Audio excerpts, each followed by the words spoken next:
अथ श्री साईं सचरित्र अध्याय 7। श्री साईं बाबा की प्रकृति, उनकी यौगिक क्रियाएं, उनकी सर्व व्यापकता, कुष्ठ रोगी की सेवा, खारपड़े के पुत्र को प्लेग, पंढरपुर गमन, अद्भुत अवतार। श्री साईं बाबा समस्त यौगिक क्रियाओं में पारंगत थे। 6 प्रकार की क्रियाओं के तो वे एक पूर्ण ज्ञाता थे।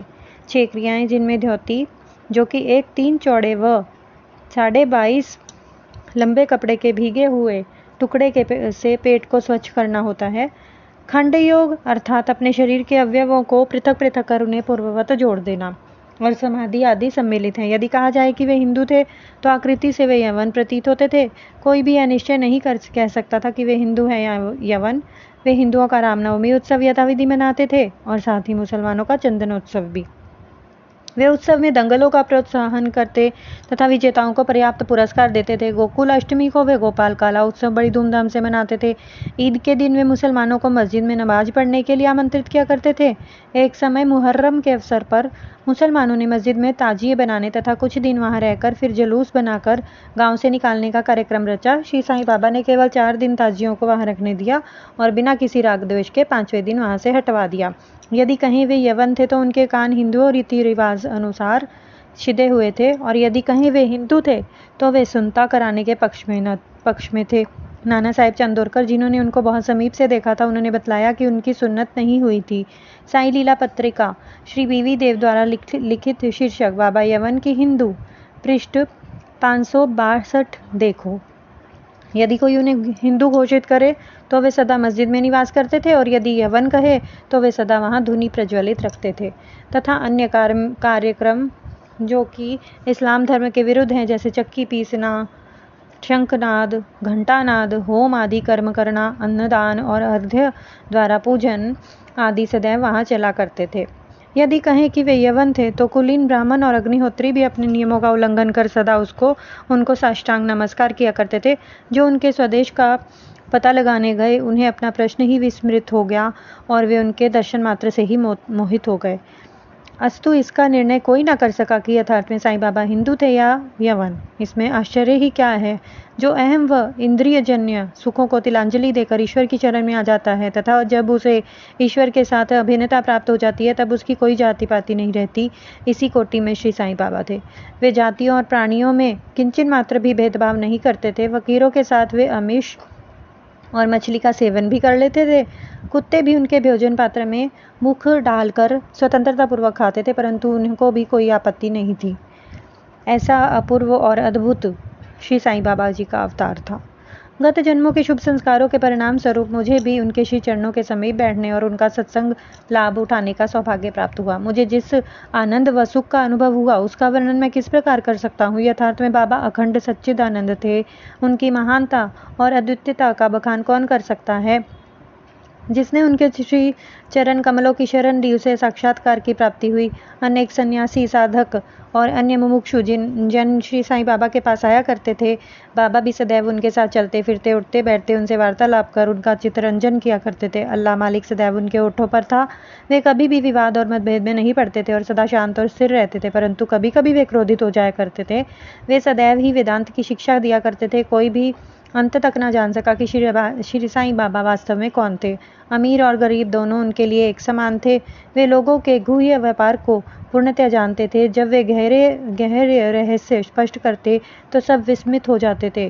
स्वयं ज्ञानावतार होकर भी वे सदैव अज्ञानता का प्रदर्शन किया करते थे। उन्हें आदर सत्कार से सदैव अरुचि थी। इस प्रकार का श्री साईं बाबा का वैशिष्ट्य था। थे तो वे शरीरधारी, परंतु कर्मों में से उनकी ईश्वरीयता स्पष्ट झलकती थी। शिरडी के सकल नर नारी उन्हें परब्रह्म ही मानते थे।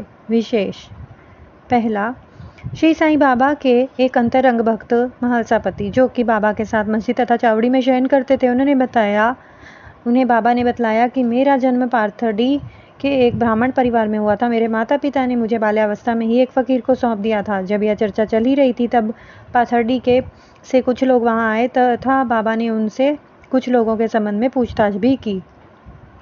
दूसरे नंबर पर थी श्रीमती काशीबाई कानेटकर, जो कि पूना से एक संबंध विदुषी महिला थी, ने साई लीला पत्रिका भाग 2 सन 1934 के पृष्ठ 79 पर अनुभव नंबर 5 में प्रकाशित किया है कि बाबा के चमत्कारों को सुनकर हम लोग अपनी ब्रह्मवादी संस्था की पद्धति के अनुसार विवेचन कर रहे थे। विवाद का विषय था कि श्री साईं बाबा ब्रह्मवादी हैं या वाम मार्गी। कालांतर में जब मैं शिरडी को गई तो मुझे इस संबंध में अनेक विचार आ रहे थे। जैसे ही मैंने मस्जिद की सीढ़ियों पर पैर रखा, बाबा उठकर सामने आ गए और अपनी हृदय की ओर संकेत कर मेरी ओर घूरते हुए क्रोध से बोले, यह ब्राह्मण है, शुद्ध ब्राह्मण, इसे वाम मार्ग से क्या प्रयोजन?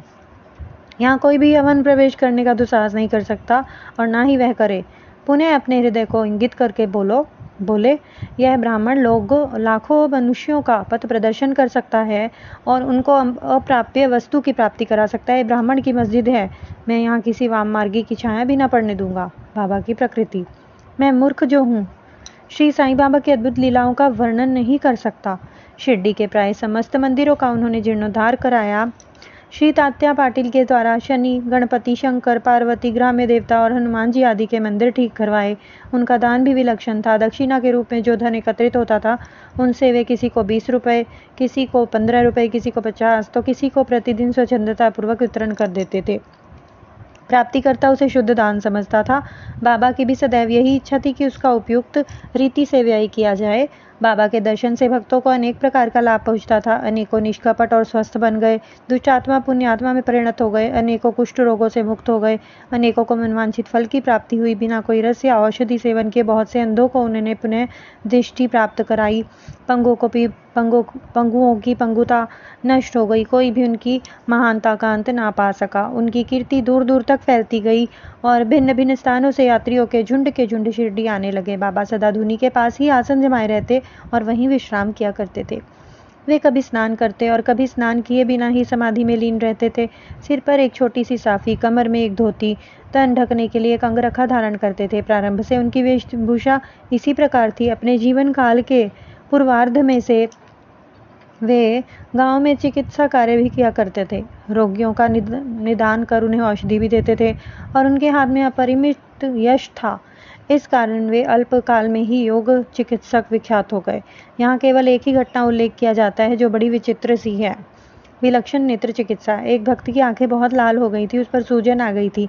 शिरडी सरीखे छोटे ग्राम डॉक्टर कहाँ, तब भक्तगण ने रोगी को बाबा के समक्ष उपस्थित किया। इस प्रकार पीढ़ा में डॉक्टर प्राय लेप, मरहम, अंजन, गाय का दूध और कपूर युक्त औषधियों का प्रयोग में लाते हैं, पर बाबा की औषधि तो सर्वथा ही भिन्न थी। उन्होंने भिलावा पीसकर उनकी 2 गोलियां बनाई और रोगी के नेत्रों में एक एक गोली चिपकाकर कपड़े की पट्टी उनकी आंखों में बांध दी। दूसरे दिन पट्टी हटाकर नेत्रों के ऊपर जल के छींटे छोड़े गए। सूजन कम हो गई और नेत्र प्राय निरोगी हो गए। नेत्र शरीर का एक अति सुकोमल अंग है, परंतु बाबा की औषधि से उसे कोई हानि नहीं पहुंची, वरन नेत्रों की व्याधि दूर हो गई। इस प्रकार के अनेक रोगी निरोग हो गए। यह घटना तो केवल उदाहरणार्थ ही दी गई है। बाबा की यौगिक क्रियाएं। बाबा को समस्त यौगिक प्रयोग और क्रियाएं ज्ञात थी। उनमें से केवल 2 का ही उल्लेख यहाँ किया जाएगा। धोती क्रिया, आंखें स्वच्छ करने की क्रिया। प्रति तीसरे दिन बाबा मस्जिद में पर्याप्त दूरी पर एक वट वृक्ष के नीचे किया करते थे। एक अवसर पर लोगों ने देखा कि उन्होंने अपनी आंतों को उदर के बाहर निकालकर उन्हें चारों ओर से स्वच्छ किया, समीप के वृक्ष पर सूखने के लिए रख दिया। शिरडी में इस घटना को पुष्टि करने वाले लोग अभी भी जीवित हैं। उन्होंने इस सत्य की परीक्षा भी की थी। साधारण धोती क्रिया एक 3 चौड़े व 22.5 फुट लंबे गोल गीले कपड़े के टुकड़े से की जाती है। इस कपड़े को मुंह के द्वारा उदर में उतार लिया जाता है तथा उसे लगभग आधा घंटा तक रखते हैं ताकि उसका पूरा प्रभाव हो जाए। तत्पश्चात उसे बाहर निकाल देते हैं।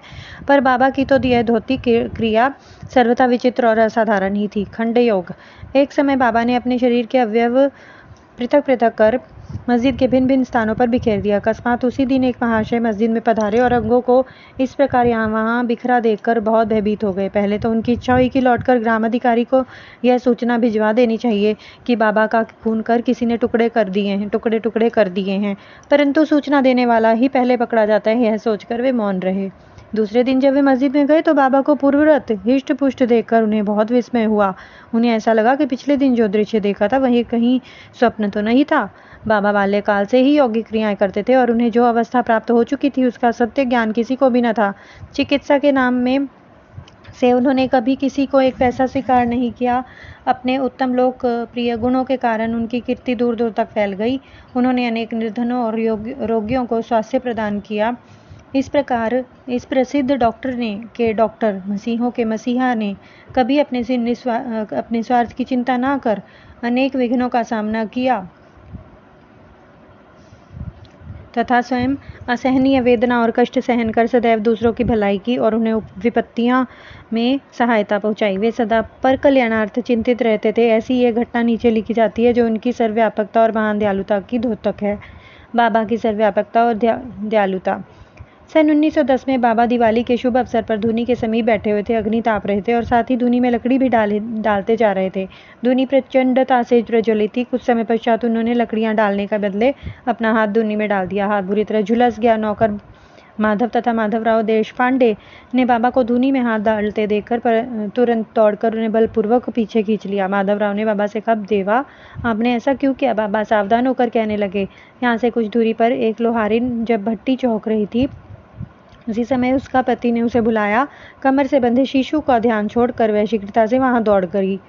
भाग्यवश शिशु फिसलकर भट्टी में गिर गया। मैंने तुरंत भट्टी में हाथ डालकर शिशु के प्राण बचा लिए हैं। मुझे अपना हाथ जल जाने का कोई दुख नहीं है, परंतु मुझे हर्ष है कि एक मासूम शिशु के प्राण बच गए। कुष्ठ रोगी की सेवा। माधवराव देशपांडे के द्वारा बाबा का हाथ जल जाने का समाचार पाकर श्री नाना साहेब चंदोरकर बंबई के सुप्रसिद्ध डॉक्टर श्री परमानंद के साथ दवाइयाँ, लेप, लिंट तथा पट्टियाँ आदि साथ लेकर शीघ्रता से ही शिरडी को आए। उन्होंने बाबा से डॉक्टर परमानंद को हाथ की परीक्षा करने और जले हुए स्थान पर दवा लगाने की अनुमति मांगी। यह प्रार्थना अस्वीकृत हो गई। हाथ जल जाने के पश्चात एक कुष्ठ पीड़ित भक्त भागोजी शिंदे उनके हाथ पर सदैव पट्टी बांधते थे। उनका कार्य था प्रतिदिन जले हुए स्थान पर घी मलना और उसके ऊपर एक पत्ता रखकर पट्टियों से उन्हें पुनः कसकर बांध देना।